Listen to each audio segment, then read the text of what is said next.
Hello to all you Taurians. Welcome you Taurus people for your yearly horoscope for 2015. And what I think is, there are lots of things happening of course, but I'm breaking it down to the outer planets. So as from Jupiter up to Pluto, I'm going to have a look what this is doing with your chart, and if you have, for instance, a sun sign in Taurus or an ascendant sign, this forecast will be applicable for you. So I think a very important thing that shifts already in December 2014 is Saturn. Saturn is out of your 7th house. I'm so happy for you Taurians, because I've seen a lot of Taurians who, not only the ones with an ascendant in Taurus, but also the ones with a sun sign in Taurus, who have been having the burden of Saturn, or not the burden, but the challenge and the working hard and the slowliness and the testing times. When you have a rising sign and ascendant, probably it was relationships.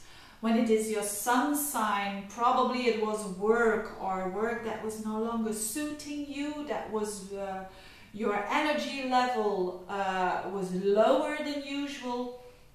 But all that is, for most of you, for 99% of you, or 98%, this is all over in 2015, because Saturn has left Scorpio. So if you are a Taurian, you're not that much, it's not all about Pluto Uranus. For you, Scorpio, Saturn and Scorpio was more important, because you are a fixed sign, so you had Saturn in an opposition. But there are a little tiny percentage of Taurians that we may not forget. Those who have planets around 28 up until 29 degrees. So if you are born around the 19th, 20th of May, then you still will have Saturn in 2015, only a couple of months, 3 months, June, July and August. So they will have still Saturn opposing their sun sign or ascendant. So what I'm going to say that is ended for most of you will be still applicable for that little percentage, all right? So and that is the Saturn opposing your sign, and that all has to do, as I said, if it's your rising sign, it's relationships that has been tested. So the ones that were no longer suiting you will not stay. But for some who have been working very hard, and it can be even more commitment, responsibility, and for those who are single, it wasn't easy to get in touch with other people or to meet other people, and that will shift as well, as I said, not for that little percentage there. So that is good news, because the 7th house is a key area of your life. It reflects on the 1st house, which is you, which is Taurus. So it relates to your relationships. Also, if you don't have a relationship, it's your one-to-one connections with people. It can be even a colleague is a bit, you know, you felt a bit isolated probably, and that's gone. So that area of your life is going to be lighter, and I like that for you. So as well with the energy, you know, if you've got your sun sign there in Taurus, Saturn is out of Scorpio, so you feel more energy, definitely. And Saturn is shifted into your 8th house, which is also important of course, but it's not a key area of your life. And Saturn in the 8th, so there the work will be done when it comes to a taboo, for instance, that you have in your life or that you don't want to go into. You slowly but surely will handle that, whatever it is for you. It can also mean maybe working hard on getting value of other people, getting other people valuing you. Or maybe when it comes to an inheritance or something, it can be slowed down because of the Saturn there. So wherever Saturn is, it slows down. It makes it a bit harder. It can also mean that in you battling some fears in your life, you will do it, but it will go slowly. So that's now the new area of your life that is dealing with Saturn. So, but that's on the background for 2015. So a lot of you have made decisions in 2014. A lot, and a little part of you out there will still make those important decisions, especially around June up until September, as I said.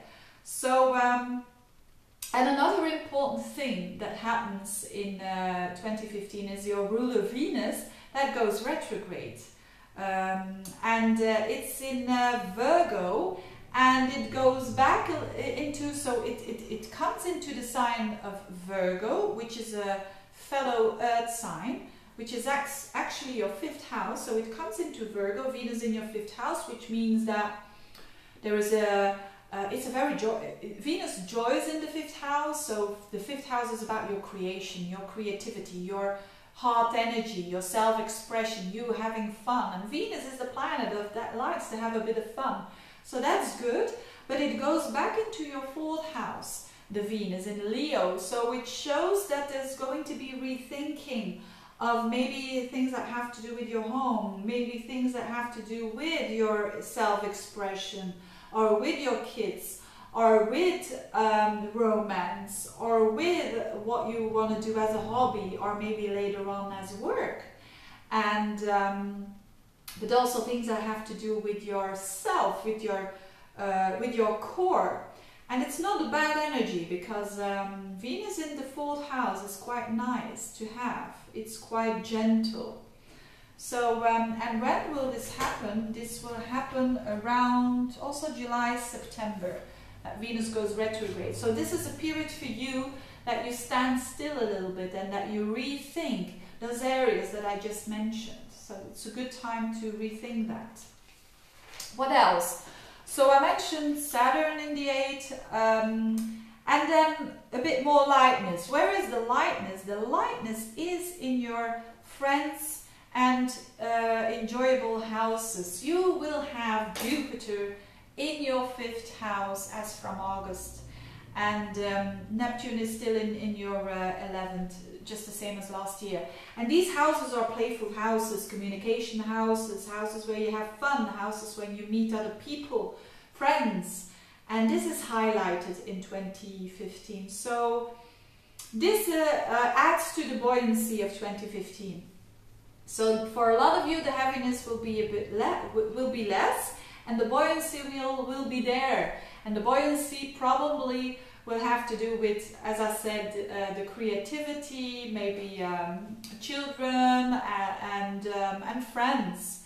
So Neptune in your 11th can mean that your friends might be Neptunian, maybe artistic people, maybe surround yourself with people who are very compassionate, a bit dreamy almost, but that help you to expand your mind and your view upon life, and you're getting more hope because of that. The 11th house is the house of hope. And Jupiter will enter that 5th house as from August. So from the 1st up until from the beginning of the year up until August, Jupiter will be in your 4th house. So again, emphasizing that 4th house, you feeling good at home, hopefully. You have been, if it wasn't good, you have been able to expand or to improve your home for the better. And you can still do that as from January up until August. And because Jupiter in the 4th is very, very nice. It's very nice to feel at home with yourself almost on a deep level. But then it shifts in August into your 5th.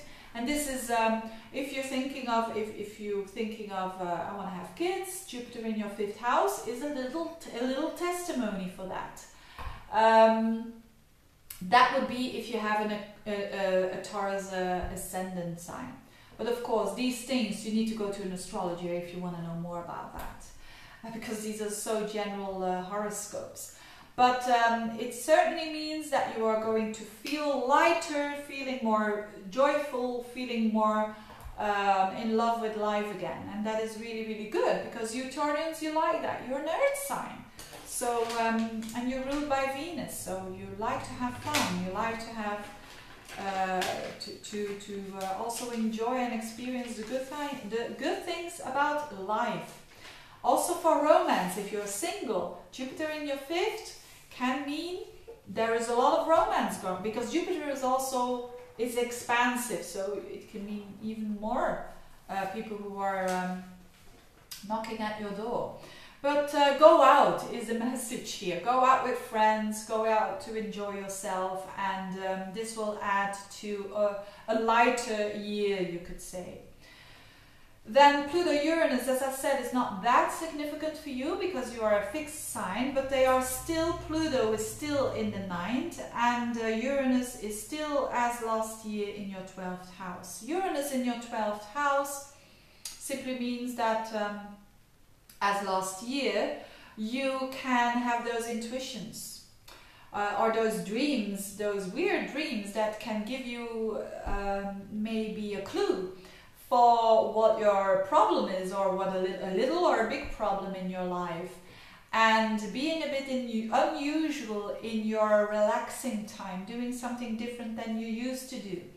For instance, if you were at home by yourself, because the 12th house is a house of solitude, you could say, and if you were used to read a book, for instance, do something that is completely different. Write a book, for instance. So do something that is 180 degrees different.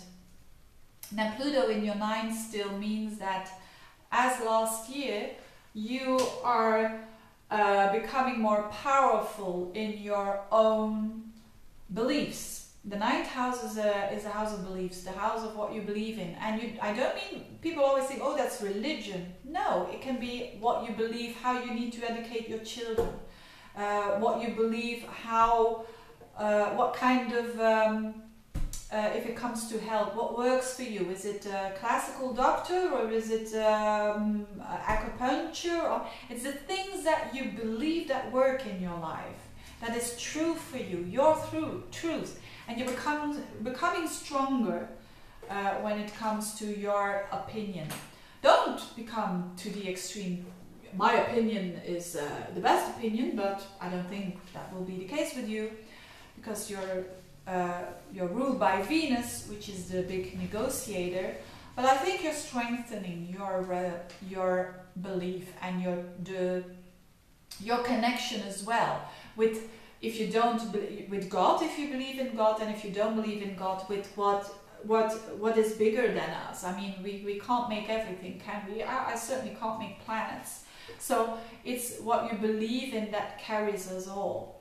The universe, you could say, and that becomes stronger. That empowers you instead of taking your power away. So that's it for the Taurians. I think for most of you a lighter year than last year.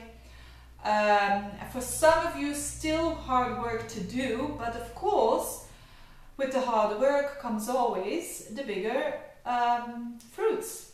So some of you will now relax more and have a bit more fun, and being content with what they've achieved. So thank you very much for listening, wishing you all the best, wishing you a very good year, and see you next time. Bye bye.